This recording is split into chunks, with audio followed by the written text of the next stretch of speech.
Assalamualaikum warahmatullahi wabarakatuh, and a very good day, ladies and gentlemen. Welcome to our exclusive webinar today on the role of production technology in the low and high oil prices.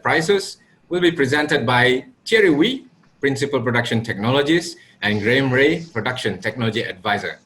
Hi, my name is Faiz Latif. I'll be with you today as the moderator of this webinar. How's everybody doing? I hope everybody is safe, healthy, and positive at the comfort of your places. Interestingly, for this webinar, we received registration from Russia, India, Indonesia, China, and Malaysia, right? And it is an honor for us to be able to connect you with our expert trainer to discuss the topic of the day. And thank you so much to spend your time with us today. All right, let's have a look at our agenda for today. First, we will start with a welcoming remarks and introduction, and then we dive into the topics to be discussed today. The first one, the roles and responsibilities of production technologies. The second one, how production technology helps oil and gas companies in both low and high oil price period. And last but not least is the application of production technology to ensure optimal and improved production of oil and gas. It's time for me to introduce you. The first presenter for today, Thierry Wee. Thierry Wee is the founder and managing director at Invigor Energy, chartered petroleum engineer with 17 years in oil and gas industry. He's a principal production technologist, subject matter expert, integrate production modeling, real-time monitoring and optimization, course trainer for integrated production system analysis, production enhancement level 2, artificial lift, and advanced well. I'm sure those in Malaysia have somehow have not recognized the face of Thierry. Right, next one. Graham Ray, right? He's been in oil and gas with 32 years old experience. He's a former head of petroleum engineering and production technology advisor across of all Petrofac Malaysia assets, including PSC and RSC projects.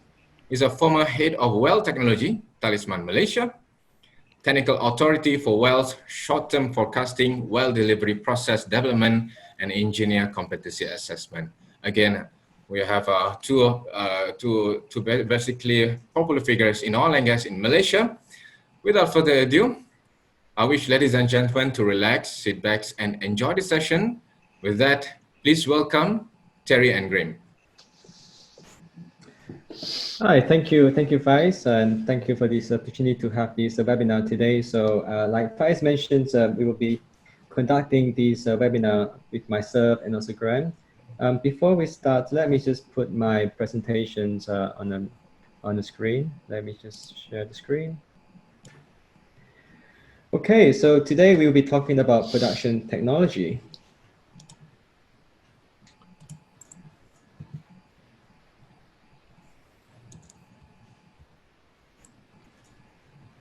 And before we go there, let me just highlight, what are the things we'll be talking in this webinar. In this webinar, what we are trying to highlight or bring to you is just to understand exactly why do we need production technology as a discipline in oil and gas company, and just what do they do, what are their roles and what are their responsibilities, and how do they use the technologies to improve productions for oil and gas companies. And you'll be able to find out more about just what do they do in the following slides that we will be presenting.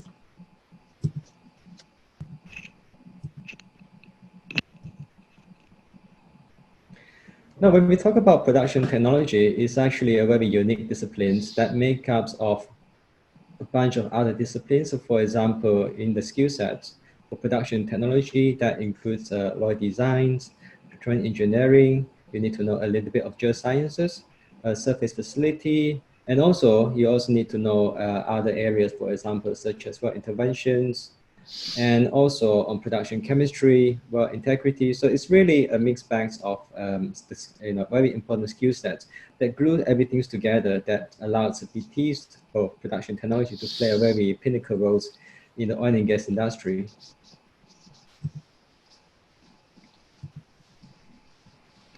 So very often we look at production technology.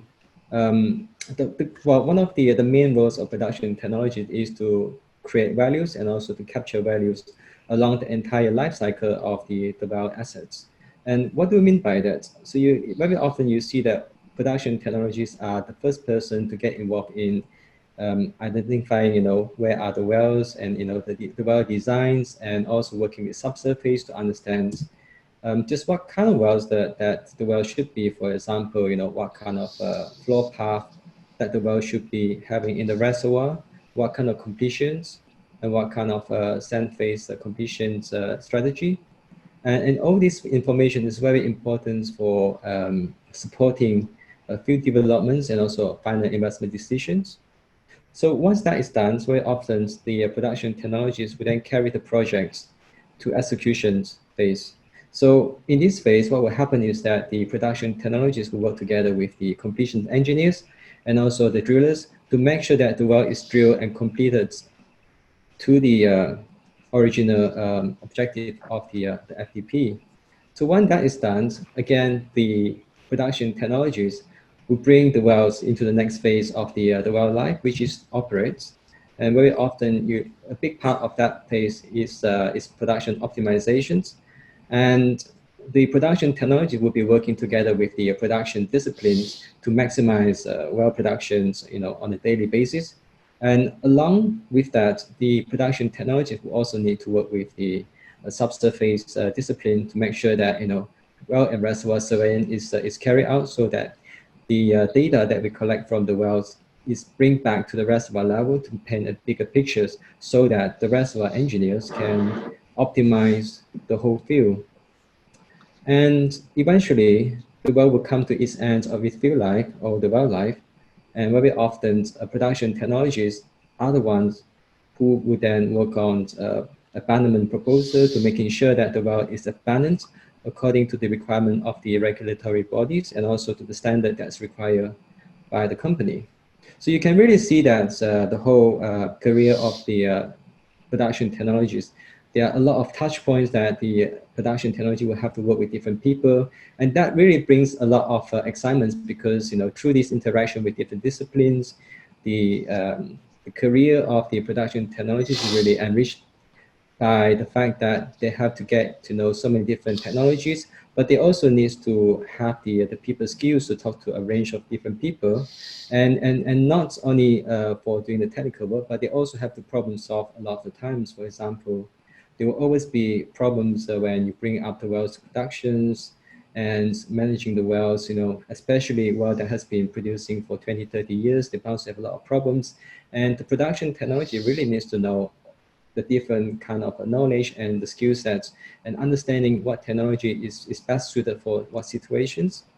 So in a way, production technology is really a bit like a doctor to the wells, and the well is the patients, and then the doctor will have to do an analysis to understand what is the best course of actions for the well. And you can see that in some organizations, the production technologies is also recognized as the technical authority. And the reason for that is because the production technology has got the sole authority in the decision making for all aspects of the wells. And that is very, very important. Hi, this is Graham here. I'm going to talk to you a little bit about the oil company response to oil price. And I think in a lot of ways like that will feel like a very obvious statement in terms of what do they do, how do they respond to low and high oil price. When oil price is low, you would think they don't want to spend money. And that's basically it. But that's not necessarily true. That's very simplistic. Actually, what they want to do is spend less capital expenditure and more operating expenditure. And we'll talk a little bit more about that later. In a high oil price activity, activity goes up, but you'll find that activity is generally what you would call capital expenditure when it's high. When it's low, it doesn't mean necessarily that they aren't doing anything. It's just that they're not spending lots of money on it and it's not entirely visible. But the production technologist is useful in both of these areas. He's a required asset and skill set in both areas, in low oil and high oil, and you'll see a little bit more of that as we go forward. So, in terms of how do they actually respond to oil price, yeah, if you think of it in terms of capex and opex, I think the best way to understand this is relative to the concept of a production sharing agreement. Most operators they take a license for a certain number of years in order to develop an oil field. Now, part of that production sharing agreement involves what is known as cost recovery. Now, cost recovery is the operator's way of guaranteeing to a certain extent that they get the money back, that they get back what they spent. Now, if you're in a high oil price environment, that's not an issue because capex is constrained in terms of revenue. You only get a certain percentage of your capex back every year against your revenue, whereas opex, you get all of it back in 1 year. It's provided you make enough revenue. So when the oil price is high, the operator tends not to want to spend a lot of money. Oh, sorry, I think we lost the screen there for a moment. But it's not that they don't want to spend money, they just don't want to spend capital. In other words, they don't want to have to defer getting back that revenue until the end of the project. And in some cases, if the oil price stays low for a very long time, they may not get that back at all. Whereas with OPEX, they have a much higher chance of getting back what they've spent and also getting it back in the year that they've spent it. So you can think of OPEX as low risk, low return, and CAPEX as high risk, high return. It's more of a long-term investment, whereas OPEX is more of a short-term investment. Okay. What are CAPEX projects? Okay, if we think in terms of, if you think in simple terms, if you think about a house and buying a house, you owning a house, you have choices as you live in that house in terms of what you're going to do with it. CAPEX could be visualized as basically doing an attic conversion or putting an extension on your house. It's a major investment in real estate, essentially. Yeah. So in the same way, within a field development, CAPEX are new platforms, drilling new wells, well workovers, and secondary enhanced oil recovery type projects like adding in compression facilities and things of that nature. In general, you can think of CAPEX projects as actually extending the recovery factor, increasing the recovery factor of the development. Yeah. Now, if we move on to what are OPEX projects, projects are in the similar vein of thinking about your house. The OPEX can be thought of as a painting and decorating type exercise in terms of maintaining the value of your asset. You don't want to be spending lots of money. You haven't got a lot of money, but you don't want the value of your house to depreciate, so you paint it, decorate it, and maybe do your lawn a little bit. But you don't spend a vast amount of money on it. You just keep it ticking over. And that's essentially what OPEX is. And in a development context, the way you do that is you do that through gas lift optimizations, perforations, well stimulations, cleanouts, but you don't add new oil. All you're really doing is managing what you already have. In general terms, you can think of OPEX in terms of it's not incremental oil.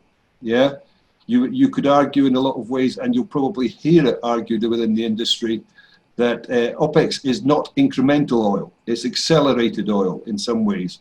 Now we'll have a little bit of a discussion around that because it's not quite as clear cut as that in some ways. Yeah. But if you think of if you think in terms of the projects that you have ongoing in any development, OPEX is kind of lifting the bar. It's